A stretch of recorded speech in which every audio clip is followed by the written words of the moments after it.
Não vamos chamar mais assim, são só os arqueos mesmo.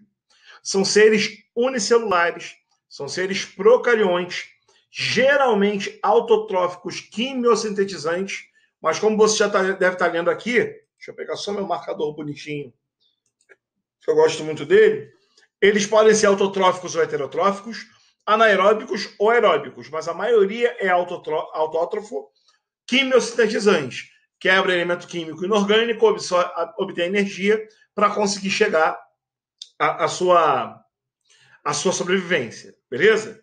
Geralmente também esféricos, bastão espiralados, achatados ou irregulares, mas a maioria deles são meio esféricos mesmo. Podem ser produzidos de forma assexuada ou sexuada, apesar da maioria ter reprodução assexuada, e vivem em ambientes extremos. Talvez a característica mais marcante de uma arqueo é ser um procarionte extremófilo. Sobreviver em locais ou em condições de vida que outros seres não conseguem sobreviver. Beleza? Ó, características peculiares das arqueo que acabam aproximando elas até mais do eucarionte do que dos procariontes. Os RNAs deles. Os RNAs desses organismos são mais semelhantes aos nossos de eucariontes do que dos outros procariontes, no caso, as eubactérias. Mas como assim, Rangel? Não tem ACT, não tem ACGU? Tem. Os nucleotídeos são os mesmos. Mas os RNAs extraídos desses caras são mais semelhantes com os eucariontes do que com das eubactérias, fazendo que mostre que eles têm mais proteínas semelhantes a gente do que as eubactérias têm. Isso traz uma proximidade evolutiva deles em relação aos eucariontes. Beleza? Possuem parede celular? Também possuem. No caso das eubactérias, era de peptidoglicana. A parede celular dos arqueo é formada por polissacarídeos, glicoproteínas ou só proteínas, não tendo aquelas peptidglicanas, né? E isso ajuda bastante a sobrevivência em condições de vida que outros seres não conseguem sobreviver. Os lipídios das membranas também não são semelhantes a dos demais seres vivos. É bem característico do arqueo. Tem fosfolipídios, sim. Os ácidos graxos é que são diferentes, dando uma constituição à membrana que suporta condições que outros seres não podem. E, como eu falei, a maioria é autotrófica quimiosintetizante. Beleza? Bactérias podem apresentar diversos tipos de vida, mas eles preferencialmente são autotróficos quimiosintetizantes, sobrevivendo em locais onde eles produzem a matéria orgânica que depende. Por exemplo, Mar Morto em Israel. Entre Israel e Jordânia. O Mar Morto entre Israel e Jordânia é um ambiente que é completamente sem vida. Daí o nome Mar Morto, não é? Não. Existem bactérias halófitas ou halófilas, altamente, não é fita não, tá? É halófila, altamente adaptadas ao ambiente hipersalino. O nome do Mar Morto é Mar Morto porque é tão salgado, mas tão salgado, que qualquer ser vivo desidrata lá. Elas não. As halófilas conseguem se regular no meio, absorvendo mais potássio que o normal. Então, o meio intracelular fica tão hipertônico quanto o extracelular. Na verdade, os dois ficam isotônicos entre si. Essas árqueas conseguem sobreviver.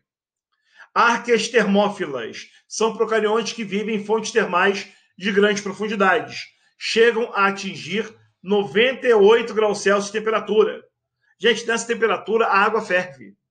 Proteínas e DNA vão desnaturar. Nelas não. Tanto não que nós usamos em engenharia genética uma DNA polimerase, uma enzima que produz DNA, extraídas de uma termófila, chamada de árqueas termoaquáticas. É a taquipolimerase, uma enzima que suporta altíssimas temperaturas. As acidófilas vivem em ambiente ácido, lagoas vulcânicas ricas em enxofre, como já deu para entender pelo nome. E as metanogênicas vivem, por exemplo, em estômago de ruminante, decompondo matéria orgânica e gerando metano. Esse metano acaba saindo pela arroto e pelo pulmão do ruminante e acaba, você sabe muito bem, intensificando o efeito estufa, certo? Então são 4 tipos de árqueas que nós conhecemos preferencialmente. Antes de eu falar isso aqui, não, vou falar aqui junto com a importância mesmo. Vamos lá. Para a gente fechar essa parte de procariontes, eu resolvi colocar para você no final algumas importâncias que esses caras têm para a nossa vida. Por exemplo, eles são decompositores. Transformam matéria orgânica em inorgânica. Por que isso é importante para a minha vida, Rangel? Simples. A formação de matéria inorgânica permite que vegetais absorvam essa matéria, formem nova matéria orgânica e introduzam no ecossistema matéria orgânica que alimenta a você ou ao organismo de qual você se alimenta. Então, eles são importantíssimos por fazer uma ciclagem de matéria no ambiente onde eles estão. Outra importância para a gente são parasitas, né? Eles causam as bacterioses, que são de vários tipos diferentes, que a gente vai ver quando falar de parasitologia. Processos industriais. Que processo industrial usa bactéria? Por exemplo, fermentação. Você usa a bactéria como fermento para produzir algumas moléculas para você, como, por exemplo, o iogurte, o queijo, são formados assim. O vinagre, a acetatobactéria, é usada para produzir vinagre para o seu consumo. Então, processos industriais podem usar esses micro-organismos. Ciclos biogeoquímicos, como eu falei, né? Como são decompositores, podem participar desses ciclos. Além disso, no ciclo do nitrogênio, elas são fundamentais para transformar o nitrogênio inorgânico no solo e sair de uma substância super tóxica e solúvel, como a amônia, e virar uma molécula como nitrato que os vegetais absorvem para produzir matéria orgânica. Usamos bactérias na engenharia genética. Eu não sei qual é a fórmula hoje, mas quando eu estava na faculdade, lá nos anos 90, lá no milênio passado, bactérias eram a fonte de produção de insulina humana. Clonaram, colocaram o gene de insulina humana num plasmídio bacteriano, introduzindo bactérias que produziam insulina humana para nós. E elas são utilizadas para várias produções de substâncias diferentes. Produção de alimento, processo industrial que eu falei aqui, né? Você pode produzir alimento usando micro-organismos, as bactérias, e as extremófilas também são relevantes. Pô, qual a importância de uma bactéria, ou de um procarionte, de uma árquea, que vive em ambiente extremo para mim? Eu não vou no Mar Morto, eu não vou mergulhar numa lagoa ácida, mas você pode, por exemplo, usar energia obtida de biodigestor. Cada vez é mais comum, por exemplo, em grandes fazendas, granja, cria aves para abate e para produção de ovos. O esterco dessas aves pode ser colocado em biodigestor. Essas árqueas vão decompor o esterco presente ali, liberando metano. Esse gás de metano pode virar combustível.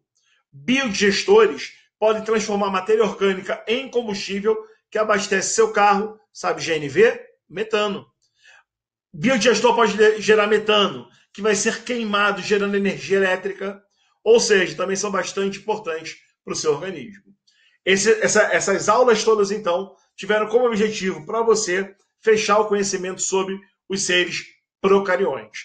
Faltaram as bacterioses. A gente deixa isso para outro momento, por enquanto, é só a caracterização dos seres procariontes no antigo reino Monera e nos atuais domínios Eubacter e Archaeobacter.